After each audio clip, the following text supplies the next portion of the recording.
한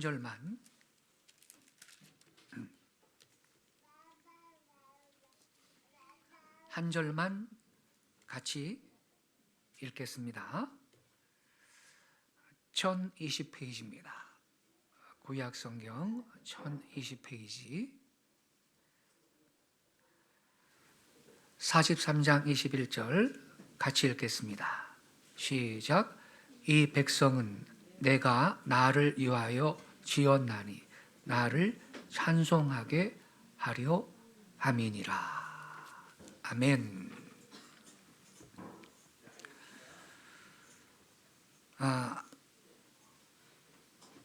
지금 읽은 말씀 이사야 43장 21절은 하나님께서 자기의 백성을 지으신 목적이 무엇인지 알려주고 있습니다. 이 백성은 내가 나를 위하여 지었나니 뭘 하게 하려고요? 나를 찬송하게 하려 함이니라. 하나님을 찬송하게 하도록 하기 위해서 하나님께서 자기의 백성을 지었다, 이렇게 말씀하고 있습니다.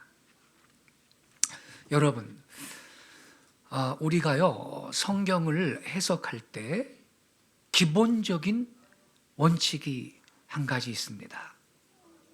그게 뭐냐 하면 어떤 하나의 성경 구절은 반드시 전후 문맥의 흐름 속에서 해석해야 한다라는 것입니다.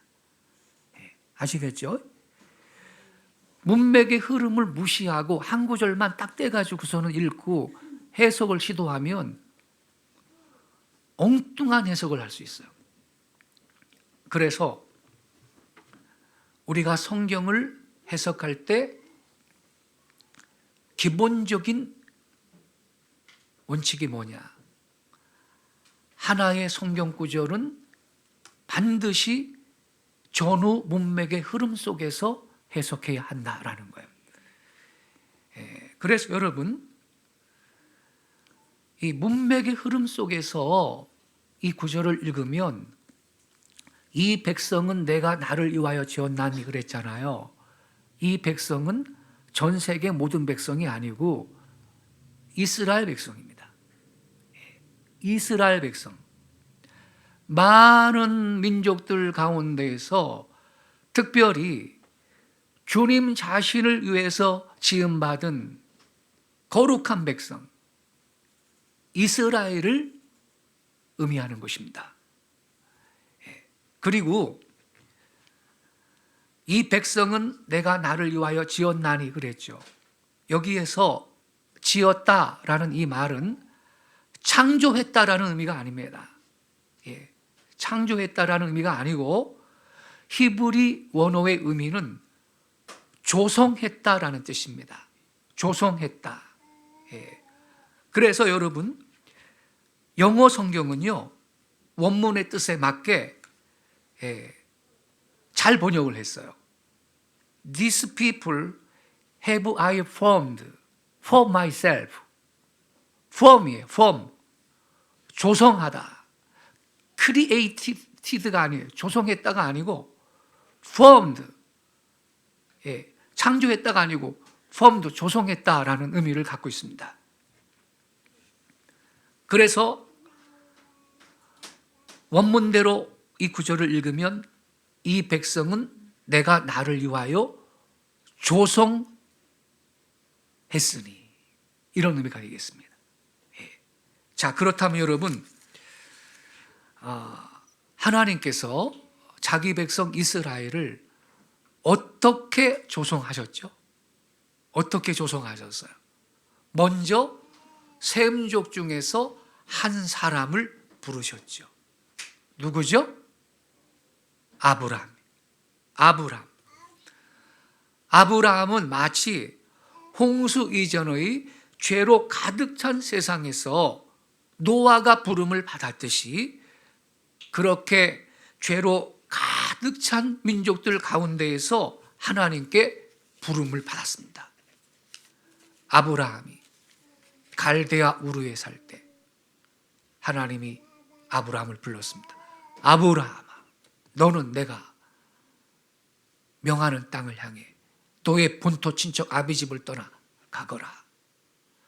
그렇게 아브라함을 불러냈습니다. 자, 그럼 여러분, 하나님이 왜 아브라함을 부르셨죠? 그의 후손을 통해서 이 백성, 곧 선민 이스라엘을 뭐 하려고? 조성하시려고. 선민 이스라엘 백성을 조성하시려고. 선택된 백성을 조성하기 위해서 아브라함을 부르신 것입니다.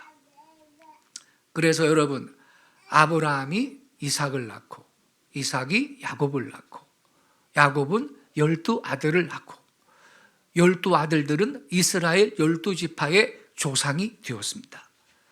그리고 하나님의 백성인 이스라엘이 탄생을 한 것입니다.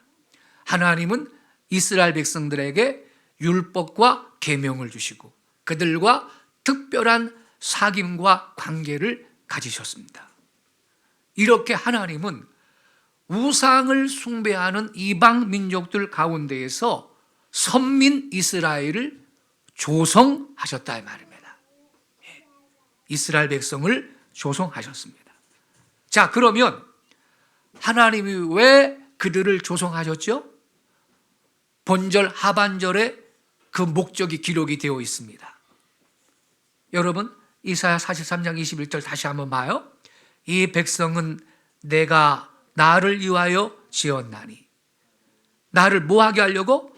찬송하게 하려 함이니라. 하나님이 선민 이스라엘 백성을 조성하신 목적, 그 이유 뭐죠? 나를 찬송하게 하려 함이니라. 하나님을 찬송하게 하려고 하나님께서 이스라엘 백성을 조성하신 거예요. 하나님과 그분의 영광을 찬송하게 하려고 많은 이방 민족들 가운데에서 하나님은 자기의 성민 이스라엘을 조성했다 이 말입니다.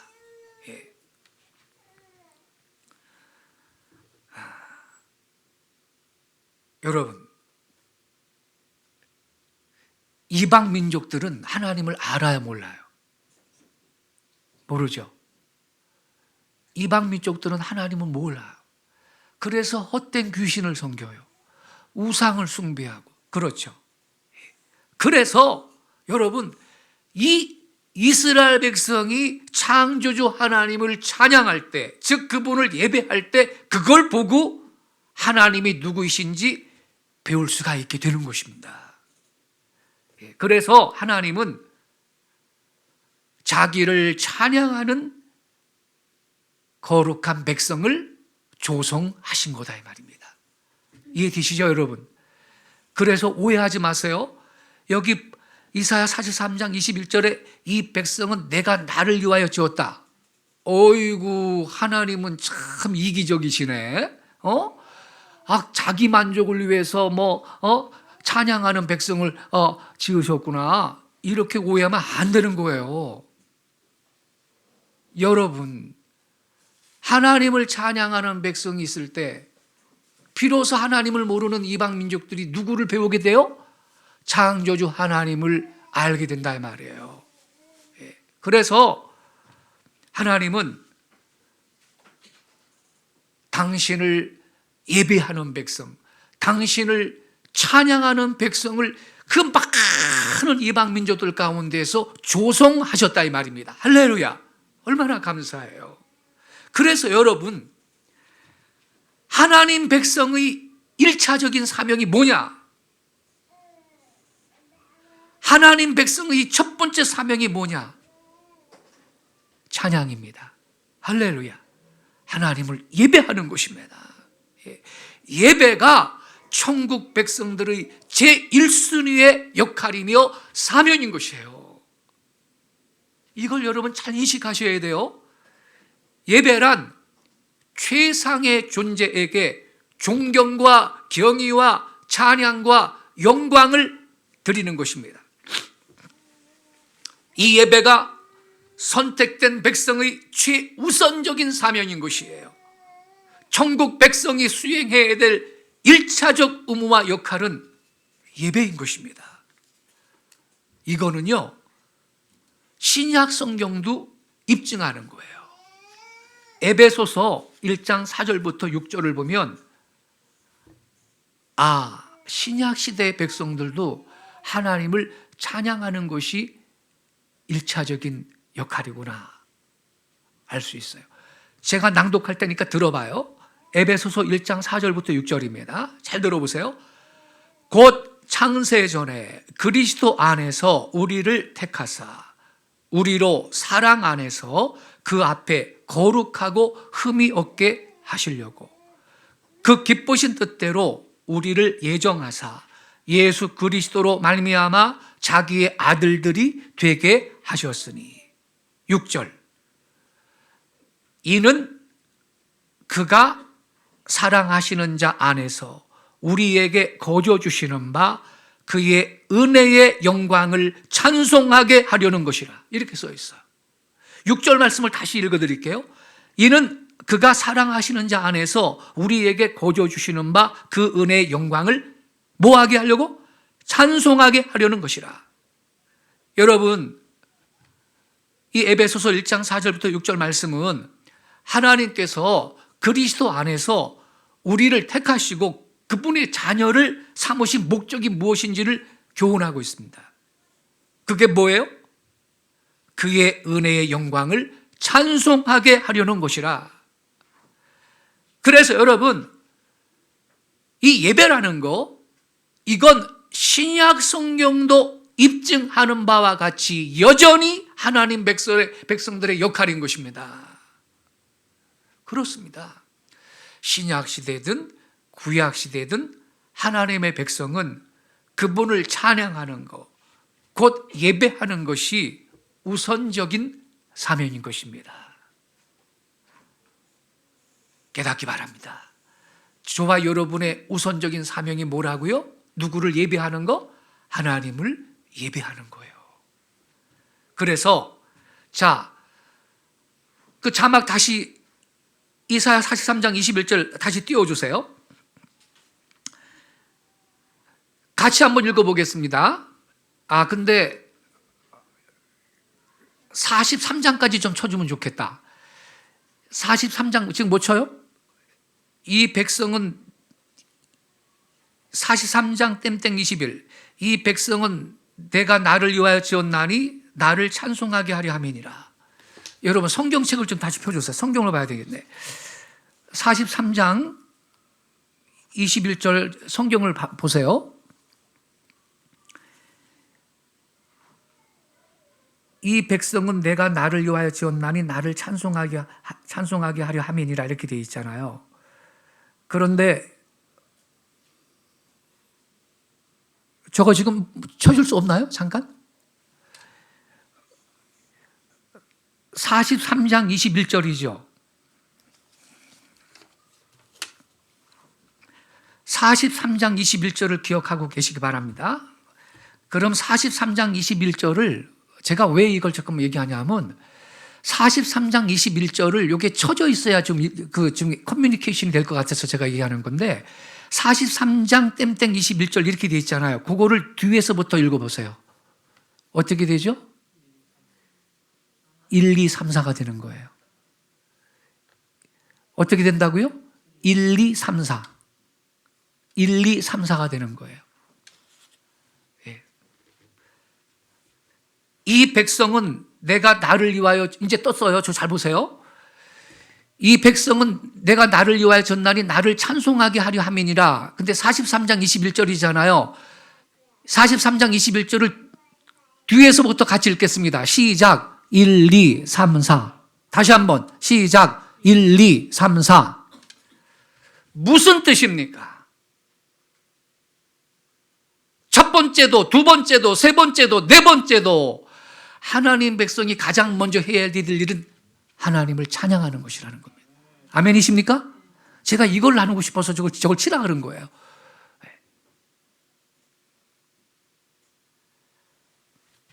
여러분, 우리가 있잖아요. 세상 살면서 하는 일이 얼마나 많아요. 10가지도 있고 100가지도 돼요. 우리 하는 일이. 가령 저와 여러분이 우리가 세상에서 살면서 하는 일이 뭐 수십 가지가 된다고 칩시다. 그렇지만 우선적으로 해야 될 일은 뭐예요? 하나님을 예배하는 거예요. 아멘 하시기 바랍니다. 그래서 1, 2, 3, 4예요. 이 백성은 내가 나를 위하여 지었나니 나를 찬송하게 하려 함이니라. 성도 여러분, 하나님을 찬양하는 것이 무엇보다 우리 하나님 백성들의 우선적인 사명이며 역할이라는 것을 지금 다시 한번 인식하고 깨닫는 시간 되시기를 축원합니다. 아멘이시죠? 예. 또 한 가지. 여러분, 제가 지금 하나님 백성들의 우선적인 사명은 예배하는 거라 그랬어요. 주님을 예배하고 찬양하는 거. 그러면요, 이렇게 또 반론이 나올 수가 있어요. 아, 우리는 영혼 구원하는 게 가장 큰 사명 아닙니까? 영혼 구원하는 거. 예수님이 마가복음 16장 15절에 이런 말씀을 했어요. 또 이르시되 너희는 온 천하에 다니며 만민에게 복음을 전파하라. 이 말씀은 예수님이 십자가에서 죽으셨다가 부활하신 후 이 땅을 떠나서 하늘로 승천하실 때 제자들에게 당부하신 마지막 말씀이에요. 그러니까 유언과 같은 말씀이거든요. 예. 그래서 너희는 온 천하에 다니며 만민에게 복음을 전파하라. 이 말씀 지상명령이라고 이야기합니다. 지상명령, 지극히 높은 명령이란 뜻이죠. 우리가 예수의 제자라면 절대 순종해야 될 가장 높은 명령이 너희는 온 천하에 다니며 만민에게 복음을 전파하라는 선교 명령이에요. 그러니까 이거 보세요. 우리 기독교인들의 가장 우선적인 사명은 지상명령, 영혼을 구원하는 것, 선교지요, 전도지요, 이렇게 반론을 제기할 수 있어요. 근데 제가 잘 들어보세요. 제가 가끔 말씀드립니다만, 여러분, 선교 왜 하죠? 선교 왜 하는 건가요? 영혼을 구원하기 위해서 하는 거죠. 잃어버린 영혼을 구원하기 위해서 하는 거죠. 이렇게 보통 생각하잖아요. 근데 그 대답은 50점짜리라니까. 우리가 왜 미전도 종족이 있는 땅에 왜 선교사를 보내야 되는가? 왜 그래서 잃어버린 영혼을 구원을 해야 되는가? 이유가 뭐예요? 그 땅에 예배가 없기 때문입니다. 아멘이십니까? 그 땅에 예배가 없기 때문입니다. 그 땅에 유일하신 참 하나님을 예배하는 자들이 없기 때문입니다. 그래서 우리가 선교하는 것입니다. 우리가 먼저 복음을 전합니다. 복음을 전해요. 그래서 잃어버린 영혼들을 구원합니다. 그러면 그 땅에 뭐가 생겨요? 교회가 생깁니다. 교회는 뭐 하는 데죠? 예배합니다. 예배하는 데입니다. 그래서 교회를 예배당이라고 합니다. 교회의 본질을 가장 정확하게 표현하는 말이라고 나는 생각해요. 교회는 무슨 당? 예배당입니다. 여러분, 우리가 복음을 전하면 열방에 나가서 특별히 미전도 종족들이 있는 곳에 우리가 나가서 복음을 전하면 하나님을 예배하는 자들이 생기는 것입니다. 그래서 예배가 회복되는 거예요. 이것이 선교의 궁극적인 목적인 것을 깨닫기 바랍니다. 그러면 하나님을 예배하는 그들을 통해서 그 주변에 하나님을 모르는 자들까지 이제 하나님을 알게 되는 것입니다. 이해되시죠, 여러분? 예.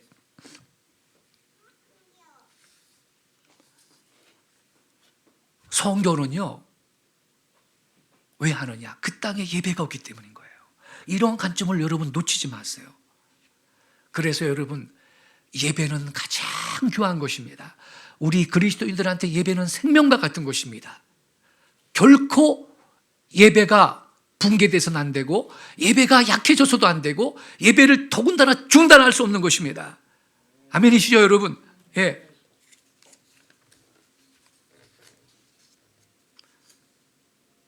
사람의 제일 되는 목적은 뭐냐? 하나님을 영화롭게 하는 거예요. 우리 장로교회 신앙과 교리를 요약한 웨스트민스터 소요리문답 제1문에 이렇게 써 있어요. 제1문, 사람의 제일 되는 목적이 뭡니까? 답은 어떻게 써 있는지 아세요? 이렇게 써 있어요. 사람의 제일 되는 목적은 하나님을 영화롭게 하는 것과 그분을 영원토록 즐거워하는 것입니다. 사람의 제일 되는 목적이 뭐라고? 하나님을 영화롭게 하는 것. 무슨 방법으로 우리가 하나님을 영화롭게 할 수 있나요? 하나님을 찬양할 때, 하나님을 찬양하며 그분을 높여드릴 때, 즉 예배함으로 우리는 하나님을 영화롭게 할 수 있는 것입니다. 여러분, 세상 사람들은 하나님 예배 안 해요. 그들이 자선사업을 아무리 많이 해도 그것 갖고 하나님을 영화롭게 할 수가 없는 거예요. 그러므로 우리 성도들은요, 선한 일도 예배하면서 해야 되고, 전도도 예배하면서 해야 되는 거고, 봉사도 예배하면서 해야 하는 것입니다. 그게 우선순위인 것입니다. 아까 말씀드렸죠? 저 성경 구절 다시 한번 보세요.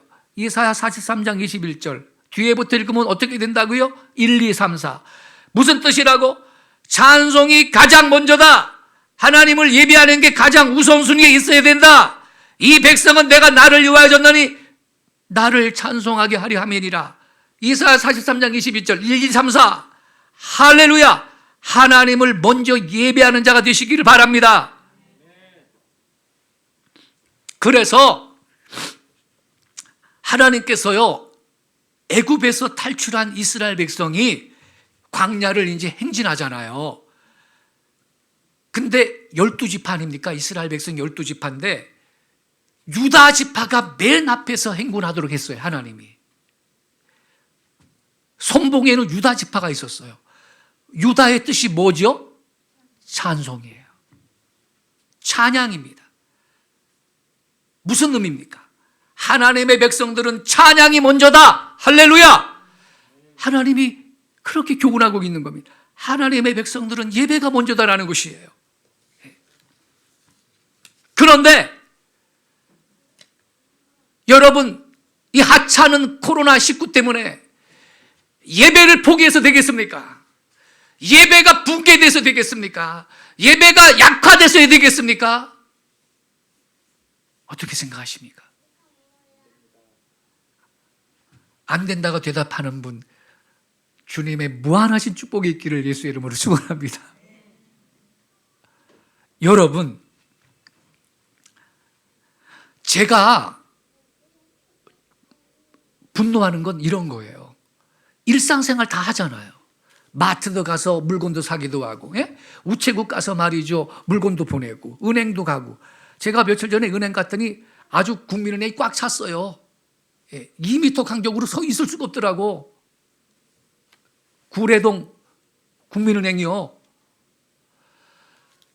지하철 꽉 차서 다니고, 그러면서 직장 다니고, 일상적인 생활은 다 하면서 주일날 왜 오전 예배 1시간을 안 드립니까?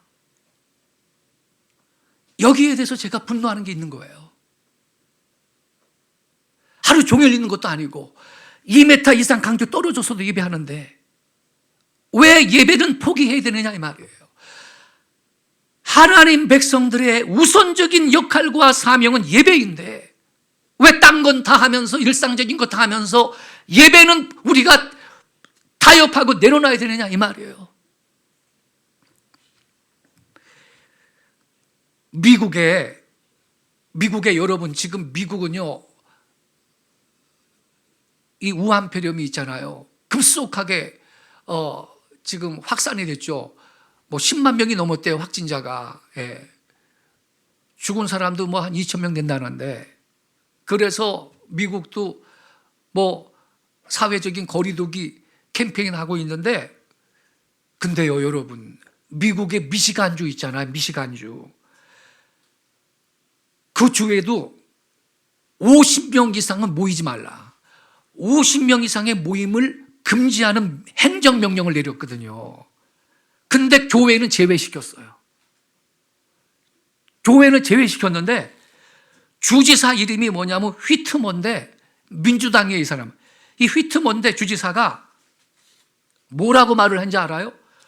정부가 교회에 문을 닫으라고 명령할 권한은 없다고 봅니다. 그랬어요. 예. 정부가 교회에 문 닫으라고 명령할 권한은 없다. 그러면서 이렇게 말했어요. 종교 분리는 이것을 분명히 할 것을 요구하고 있는 거다. 교회는 우리가 강제하고 통제할 수 없는 영역이다. 그랬어요. 옳은 말입니다. 하나님의 교회는 세상 정부가 강제하고 통제할 수 없는 영역입니다. 종교 분리, 그래 종교 분리라고 하지 않습니까? 그럼 어떻게 해야 돼요? 정부는 지금 이 감염병이 확산되는데 그럼 정부는 어떻게 해야 돼요? 협조를 요청해야 되는 거지. 교회를 향해서 협조를 요청해야 되는 거지. 감염병 확산의 위험이 있으니 모임은 가지시더라도 2m씩 떨어져서 앉으시고, 예, 입구에서 소독을 하고 들어가게 해주시고 발열 체크도 해주시고 그렇게 꼭 예방수칙을 지켜주시기 바랍니다. 정중하게 이렇게 협조를 요청하는 것이지, 뭐 우리나라 정부처럼요 아주 강압적으로 교회를 뭐 명령하고 권력의 칼을 휘둘러서 교회도 통제할 수 있는 이런 착각을 하면 안 된다 이 말입니다. 이건 헌법 위반인 것입니다. 예. 이해되십니까, 여러분? 우리나라 정부는요, 우리나라 지자체는요, 교회가 자기들이 막 통제할 수 있는 그러한 영역으로 오해를 하고 있어요. 권력의 칼을 막 휘둘러가지고 주일 예배까지 금지하고 규제하려고 해요. 이건 헌법상 종교의 자유를 침해하는 거예요. 너무 이렇게 나가니까 드디어 제가 있잖아요, 많이 우려하는 말을 했었죠. 지난 주간에, 이번 주군요. 또 지난 주간에 우리 예장 합동교단은 지난 26일 날 교단 총회에서 대정부 성명서를 발표했어. 사과하라고. 좌시하지 않겠다고. 왜 일부 교회 몇 군데서 있는 걸 일반화해서 무슨 교회가 이 감염병의 온상인 양 그렇게 몰고 가냐고. 한국교회연합회가 있어요. 한기총에서도 그렇고 한교연에서도 그렇고 예장통합교단도 그렇고 교단 차원에서 이제 성명서 다 나왔어요.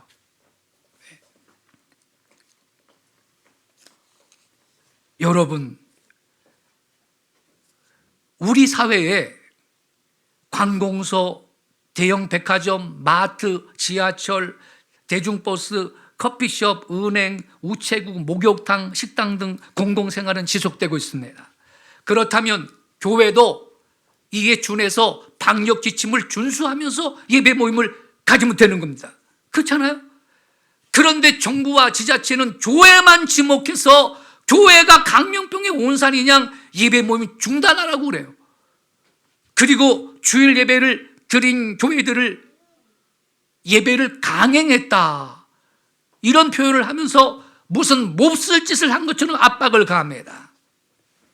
백화점, 콜센터, 지하철, 관공서 등은 매일 하루 종일 사람들이 출입하죠. 근데 여러분 잘 들어보세요. 백화점 영업 강행, 콜센터 운영 강행, 지하철 운행 강행, 관공서 업무 강행, 이런 말 들어봤습니까? 들어본 적 없죠. 어디에도 강행이라는 말을 사용하지 않아요. 근데 교회만 예배 강행이래요. 주일날 오전에 딱 1시간 예배 드려요. 하루 종일 모여 있지도 않아요. 일주일에 하루 주일날 오전에 1시간 예배 드려요. 그런데도 예배 강행이래요. 여러분, 이게 타당한 겁니까? 그래서 종교 탄압이라는 거예요. 이거 엄연히 종교 탄압이고요, 기독교 박해인 것입니다. 시진핑과 중국 공산당은 예배당을 폭파 방식으로 부수고요, 예배당 십자가를 강제로 철거했습니다. 그들이 하고 있는 종교 탄압과 맥락이 같은 겁니다. 그렇지 않습니까? 왜 교회만 지목해서 일반 세상 사람들로 하여금 기독교에 대한 혐오를 부추기고 자극하고 있는 것입니까? 무슨 교회를 희생양으로 삼자는 의도입니까? 왜 대중들이 이 교회를 향해서 분노를 분출하도록 그렇게 정부와 언론이 자극하고 있는 것입니까? 그래서 각 교단이 성명서 다 발표한 거예요. 여러분, 예배는 우리 성도들에겐 제1의 사명이고 역할이며 생명과 같은 것입니다. 예. 그러므로 우리는 교회 공예배를 중단할 수 없어요. 그래서 합신 총회신학연구위원회는요, 지난 2월 28일에 코로나19 사태로 인한 공예배의 신학적, 목회적 제한이라는 문서를 발표했어요. 거기에 이렇게 써놨어요. 회집 자체가 완전히 불가능해지는 재난의 상황이 오기 전까지는 전염병의 상황을 반영하여 적은 수의 성도와 함께 공예배를 유지하는 노력을 해야 한다 그랬어요. 포기하지 말라는 거예요. 공예배를. 여러분, 신앙생활에 있어서 공예배의 중요성은 아무리 강조해도 지나치지 않습니다. 라이언 맥그로우라는 목사님이 예배의 날이라는 책을 썼는데 그 안에 이렇게 기록해놨어요. 그리스도인들은 공예배를 개인 예배보다 더 영광스러운 것으로 간주해야 한다. 아멘이십니까? 그렇습니다. 개인 예배보다 더 영광스러운 것으로 간주해야 됩니다. 이 공예배를. 왜냐하면 여러분, 교회가 주님의 신부예요. 그죠? 그래서 우리 신랑 되신 예수님은 교회를 맞이하고 싶은 거예요. 교회가 주님의 신부예요. 숭실대학교 기독교 대학 원장이신 김영한 박사님이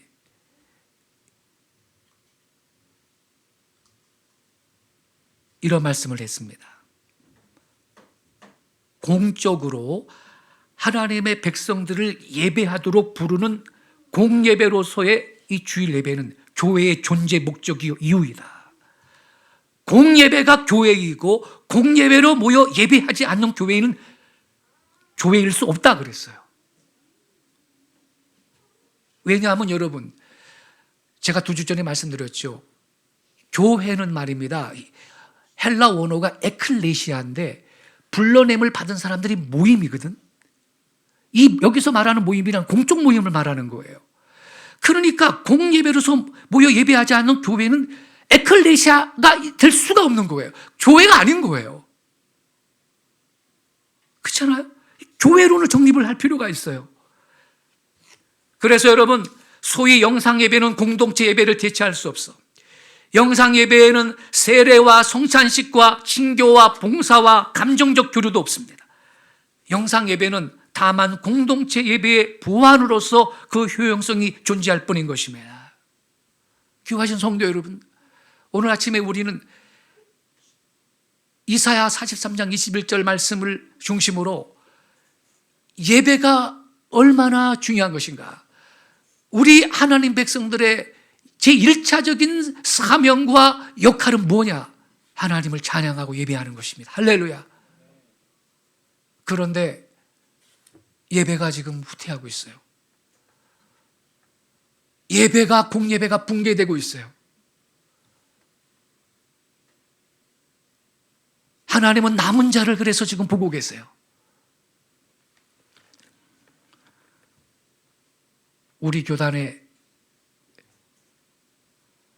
큰 교회 목사님, 교인들이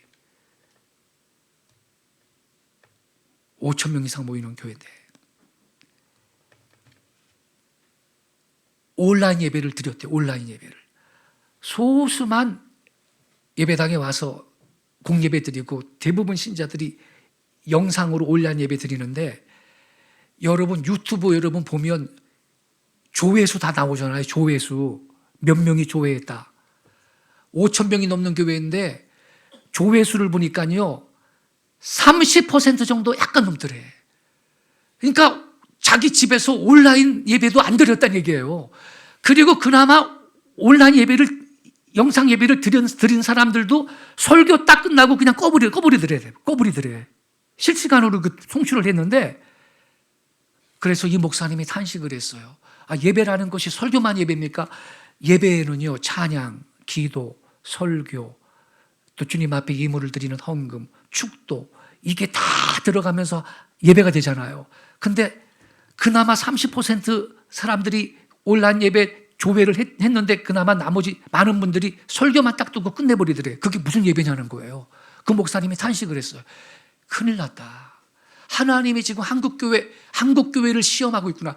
한국교회 신자들까지 시험하고 있구나. 이 예배라는 것이 성도의 1차적인 사명이고 역할인데 이것뿐이 안 되는가? 우리 교회 성도들이 이것뿐이 안 되는가? 숫자만 5천 명 넘지 많았지. 이야, 이게 다 축제니가 아니냐? 이것뿐이 안 되는가? 이분이 탄식을 했어요.